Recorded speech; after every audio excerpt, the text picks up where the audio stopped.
Air India AI-171 విమానం అహ్మదాబాద్లోని Sardar Vallabhbhai Patel international airport నుంచి బయలుదేరిన కొద్ది నిమిషాలకే కుప్పకూలింది. ఈ విమానం వైట్ బాడీ ఉండే బ్లోయింగ్ 787 భారీ ఫ్లైట్. దీని కెపాసిటీ 300 మంది. ఇందులో కూలే సమయానికి 242 మంది ప్రయాణికులు ఉన్నారు. సరిగ్గా టేకాఫ్ కాగానే పైలట్లు ప్రమాదాన్ని గుర్తించారు. మేడే కాల్ను అనౌన్స్ చేశారు. మేడే మేడే అంటూ పైలట్ గట్టిగా అరిచాడు. ఇంతలో ఏటీసీ వారికి సాయం చేసేందుకు కాల్ చేయగా స్పందన రాలేదు. అంతలోనే అహ్మదాబాద్ లోని ఓ హాస్టల్ బిల్డింగ్ పై కుప్పకూలింది. ఫ్యూయల్ 2 గంటల ముందే ఫుల్ ట్యాంక్ చేయడంతో ఒకేసారి పేలింది. సిబ్బంది 2 పైలట్లు సహా 10 మంది ఇతర సిబ్బంది ఉన్నారు. దాదాపుగా మృతదేహాలన్నీ పూర్తిగా కాలిపోయి బొగ్గులా మారిపోయాయి. అయితే హాస్టల్ బిల్డింగ్ లో 12 మంది జూనియర్ డాక్టర్లు చనిపోయినట్లు కూడా పోలీసులు అనుమానిస్తున్నారు. ఎయిర్ ఇండియా విమానం కూలిన భవనంలో ఓ మెడికల్ కళాశాల హాస్టల్ నిర్వహిస్తున్నట్లు ప్రాథమికంగా తెలుస్తోంది.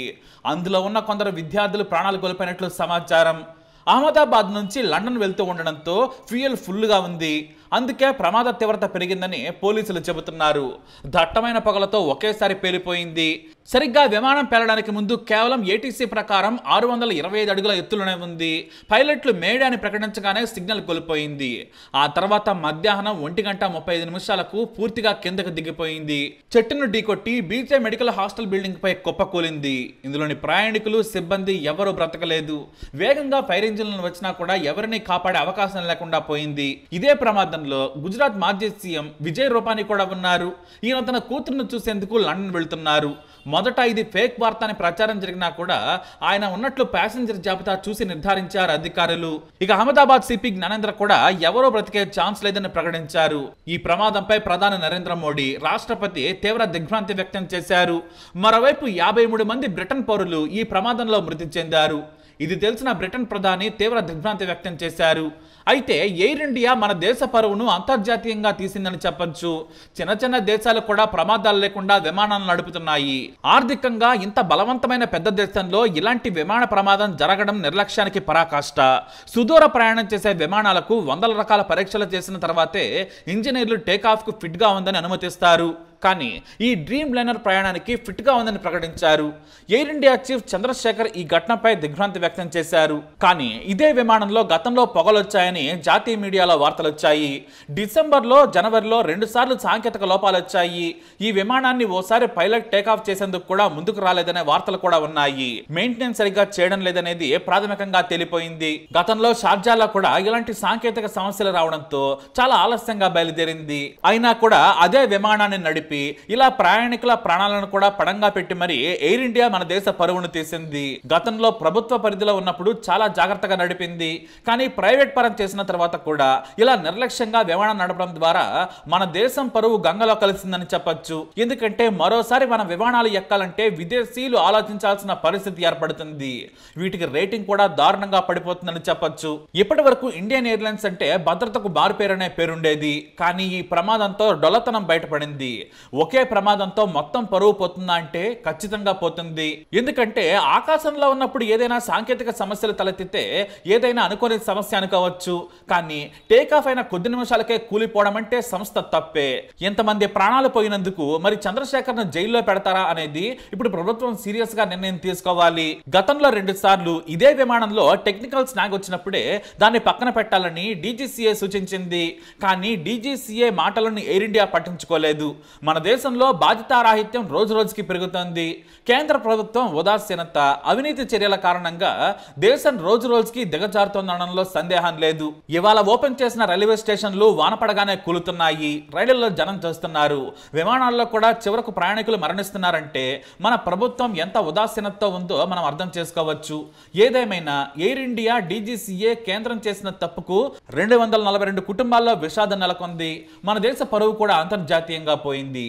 ఇలా ఉంది మన వ్యవస్థల పనితీరు. ఇక సహాయక చర్యలు ముమ్మరంగా సాగుతున్నాయి. అత్యవసర సేవలకు ఎలాంటి అంతరాయం కలగకుండా సంఘటన జరిగిన పరిసరాలను అధికారులు ఆధీనంలోకి తీసుకున్నారు. ట్రాఫిక్ మళ్లింపు చర్యలు చేపట్టారు. 10ల సంఖ్యలో అంబులెన్స్లను అందుబాటులో ఉంచారు. ఇక ఈ ప్రమాద ఘటన గురించి తెలిసిన వెంటనే పౌర విమానయాన శాఖ మంత్రి కింజారపు రామ్మోహన్ నాయుడు తన కార్యక్రమాలన్నింటినీ కూడా రద్దు చేసుకుని హుటాహుటిన అహ్మదాబాద్ బయలుదేరారు. వ్యక్తిగతంగా పరిస్థితిని సమీక్షిస్తున్నట్లు ఎక్స్ వేదికగా వెల్లడించారు. ఇక ఈ ఘటనపై కలత చెందినట్లు రాష్ట్రపతి ద్రౌపది ముర్ము తెలియజేశారు. ఈ క్లిష్ట సమయంలో దేశమంతా బాధిత కుటుంబాలకు తోడుగా ఉంటుందన్నారు. లండన్ గ్యాట్విక్ కు బయలుదేరిన విమానం ప్రమాదానికి గురైన ఘటనపై బ్రిటన్ ప్రధాని కీర్ స్టార్మర్ దిగ్భ్రాంతి వ్యక్తం చేశారు. ప్రమాద దృశ్యాలు హృదయ విదారకంగా ఉన్నాయని విచారం వ్యక్తం చేశారు. పరిస్థితిని ఎప్పటికప్పుడు ఆరా తీస్తున్నారు. ఇక బాధిత కుటుంబాలకు ఎయిర్ ఇండియా చైర్మన్ చంద్రశేఖరన్ సానుభూతి తెలియజేశారు. బాధితులు వారి కుటుంబాలకు అన్ని రకాలుగా అండగా నిలుస్తామన్నారు. బాధిత కుటుంబాలకు సమాచారం అందించేందుకు ఎమర్జెన్సీ టీం పనిచేస్తుందని చెప్పారు ఆయన. ఇక ప్రస్తుతానికైతే ప్రమాద ప్రథమ కారణం తెలియదు. ఇంజిన్ ఫెయిల్యూరా లేదంటే టేకాఫ్ సమస్యలా అనేది కారణం కావచ్చని చెబుతున్నారు. ఏదేమైనా ఈ ప్రమాదం బోయింగ్ 787 మోడల్కు మొదటి ఘోర ప్రమాదంగా చరిత్రలో నమోదైంది. ఎంతమంది ప్రాణాలు బలి తీసుకుంది? మరి ఈ విమాన ప్రమాదానికి అసలు కారణాలేంటి? అయితే మనం కూడా ప్రమాదం చూస్తే ఖచ్చితంగా అందరూ చనిపోయారు అని అనుకుంటాం. ఎందుకంటే భూమి మీద ఉన్న వాళ్ళు కూడా చనిపోయారు. కానీ అనూహ్యంగా ఈ ప్రమాదంలో ఓ వ్యక్తి బయటపడ్డాడు. అది కూడా చాలా సురక్షితంగా. AI-171 ప్రమాదంలో 11A సీట్లో ఉన్న ప్రయాణికుడు రమేష్ విశ్వాస్ కుమార్ బతికిన ఏకైక వ్యక్తిగా నిర్ధారించబడ్డాడు. ఇతని వయసు 38 సంవత్సరాలు. అతను విమానం కూలిపోతున్న సమయంలో అద్భుతంగా బయటపడ్డాడని అధికారులు అలాగే మీడియా నివేదికలు వెల్లడించాయి. ఇక దీనిపై రమేష్ కూడా స్పందించారు. రమేష్ విమానం టేకాఫ్ అయిన 30 సెకండ్లోనే సమస్యలు మొదలైనట్లు చెప్పాడు. విమానం కూలిపోతూ ఉండగా అతను బయటకు దూకేశాడు. అతను ఎకానమీ క్లాస్ లో మొదటి వరుసలో ఉన్న విండో సీటు 11Aలో కూర్చున్నాడు. ఆ సీటే అతని ప్రాణాలు కాపాడిందని తెలుస్తోంది. ఇక రమేష్ కు గాయాలయ్యాయి. కానీ అతను నడుచుకుంటూ అంబులెన్స్ దగ్గరకు వచ్చాడు. ప్రస్తుతం ఆసుపత్రిలో చికిత్స పొందుతున్నాడు. ఇక అతను నడుచుకుంటూ వస్తున్న వీడియో కూడా ఇప్పుడు వైరల్ గా మారింది. ఇక ఈ 11A seat Boeing 787 dream liner లో ఎకానమీ క్లాస్ లో మొదటి వరుసలో విమానం కుడివైపున విండో సీటుగా ఉంది. ఇది వింగ్ కి 2 వరుసల ముందుంటుంది. ఈ స్థానం బహుశా అతను త్వరగా బయటపడేందుకు సహాయపడి ఉండొచ్చు. ఏదేమైనా ఒకే ఒక వ్యక్తి బతికాడు. అతను మృత్యుంజయుడని చెప్పొచ్చు. మరో వీడియోతో అప్డేట్ తెలుసుకుందాం. చనిపోయిన వారి ఆత్మకు శాంతి కలగాలని కోరుకుందాం. चला 223 जितने पैसेंजर थे यहाँ पे जिस बिल्डिंग के ऊपर गिरी है वो डॉक्टर्स का हॉस्टल है. इंसिडेंट बनने के विदिन 2-3 मिनट्स में पुलिस बाकी सभी बॉडियाँ सिविल एडमिनिस्ट्रेशन कॉर्पोरेशन वगैरह सभी लोग आ गए थे. फायर फाइटर वगैरह स्थल पे हाजिर है. लोगों को बचाने की और रेस्क्यू करने की कार्रवाई जारी है. ऑलमोस्ट 70 से 80% एरिया हमने क्लीन कर लिया. बाकी आने समय में हम लोग क्लियर कर लेंगे. मैं सभी मीडिया के मित्रों से रिक्वेस्ट करता हूं सभी हमसे सहयोग करें. जितनी पुलिस और उसके अलावा जितनी भी agency army BSF CISF corporation collector office के सभी स्टाफ सभी यहाँ काम में लगे हुए हैं. प्लीज हमसे सहयोग करिए और थोड़ी सी हमारे लिए जगह बना के रखिए ताकि हम एम्बुलेंस को ग्रीन कॉरिडोर बना के हॉस्पिटल तक पहुँचा सके. यहाँ तक हाँ स्पीड के हिसाब से पूरा ब्लास्ट भी हुआ.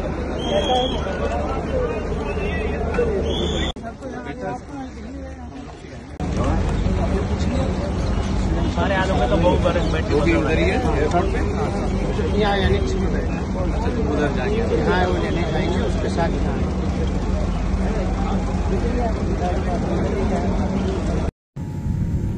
We are almost about to taxi, but this AC is not working. Look at everyone, and it's